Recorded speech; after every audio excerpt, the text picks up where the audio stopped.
Sir जी सलाम अलैकुम, कुछ बताएंगे? चलो कोई माइक कर आपका ऊपर मैं तो एक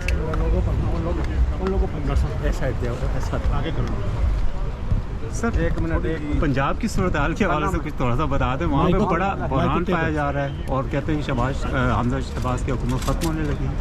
बिस्मिल्लाहिर्रहमानिर्रहीम। मैंने कल भी अर्ज़ किया था कि वज़ीर आज़म के लिए मेजॉरिटी पूरे हाउस के जो नंबर है मसलन 342 है, तो आपको 50% से ज़्यादा वोट चाहिए होते हैं, तो आपको 172 चाहिए अगर आपने वज़ीर आज़म बनना है। चीफ़ मिनिस्टर के लिए हमारा आइन मुख्तलिफ कहता है। पहले राउंड में तो 187 वोट चाहिए। अब उनकी चूँकि स्ट्रेंथ जितनी है, अगर वो नहीं इलेक्ट होते पहले राउंड में, तो दूसरे राउंड में जितने भी वोट पड़ेंगे, जिसको मेजॉरिटी वोट पड़ेंगे, वो फिर वज़ीर आला मुंतखब हो जाता है। ये हमारा आइन कह रहा है। अब इस सूरत हाल में जो बनी है कि जी मुनहरिफ लोगों के वोट नहीं गिने जाएंगे, तो उस सूरत में ज़ाहिर है कि हमारे वोट कम होंगे, जो कि तकरीबन 197 थे, तो कम होंगे। लेकिन इसके बावजूद भी अगर वो निकाल भी दिए जाएं, तो जो बाकी वोट हैं वो मियां हमजा शहबाज शरीफ को अभी भी वोट की बर्तरी होगी उनके मुखालिफ कैंडिडेट पे एक। तो इसलिए अगर ये सिचुएशन होती फेडरल गवर्नमेंट में, तो वज़ीर आज़म के लिए अगर यही सूरत हाल होती तो ये बड़ी सीरियस मसला था। जहाँ तक वज़ीर आला का ताल्लुक़ है, उसके लिए कोई मसला नहीं है। तो उनके पास मेजॉरिटी थी, मेजॉरिटी है। इस वक्त हम इस फ़ैसले को जो हुआ है उसको डिबेट करने की बजाय उसको अगर मेरिट पे देखें, तो ये लॉजिक नहीं है कि जी आर्टिकल आपका जो 95 है, आर्टिकल 63A है, उसमें बड़ा क्लियर है। अगर आपने वो जुर्म ही नहीं किया या आपने कोई ऐसा काम नहीं किया जिसकी वजह से आपने डिफेक्शन का मुर्तकिब होना है, तो फिर आपके ऊपर मुनर्रफ होने का कैसे चार्ज लग सकता है। तो अगर इंटेंशन ये है कि जी आप की जो पार्टी लाइन है उस हिसाब से वोट गिने जाएंगे, तो फिर तो बेहतर है कि आइन को बदल लें।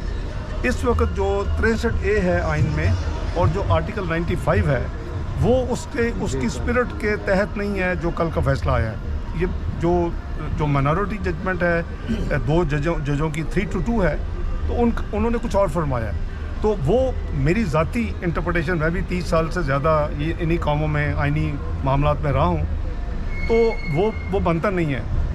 चाहिए ये कि जो हमारे बार्स हैं, जो प्रोफेशनल लोग हैं, वो इसको स्टडी करें। मैंने अपना व्यू दिया छोटे से तजर्बे की बुनियाद पर, और वो फिर इसको अगर समझते हैं कि ये फ़ैसला आइन की रूह के मुताबिक नहीं है, तो फिर इस फ़ैसले पे उनको चाहिए कि वो एक यानी इसके ख़िलाफ़ रिव्यू में जाएं और एक लार्जर बेंच की रिक्वेस्ट करें। ये एक कॉमन सेंस है, क्योंकि या फिर आइन को तब्दील कर लें। सर, बजट के हवाले से क्या कहते हैं? बजट आप जो है तैयारी की है, क्या कहते हैं? नहीं, बजट पाकिस्तान में तैयार भाई हो रहा है, और बजट आप भी तजावीज़ भेज सकते हैं अपने ओवरसीज़ पाकिस्तानियों के हवाले से। आप यहाँ हैं, मैं भी भेज सकता हूँ, हमेशा भेजते भी रहा हूँ। जब मैं वज़ीर ख़जाना था तो वसूल करता था, उसको कंसिडर करता था। जब मैं लाहौर चैम्बर से प्रेसिडेंट से लेके अपोजिशन लीडर सेनेट में था, तो उस वक्त मैं देता था। तो तजावीज़ वो ज़ाहिर है कि मिनिस्ट्री ऑफ फाइनेंस जाती हैं, उसको बाकायदा देखा जाता है, उस पर फिर गौर होके जो मुल्क के लिए मुनासिब होता है, जो उस वक्त टीम फैसला करती है वज़ीर आज़म की सरबराही में, फिर वो उसके ऊपर अमल होता है, उसको इंक्लूड किया जाता है। और अर्ली इलेक्शन के हवाले से बातें उठा रही है इमरान खान, कह रहे हैं जल्दी इलेक्शन करवाएंगे, इसके ऊपर क्या कहते हैं?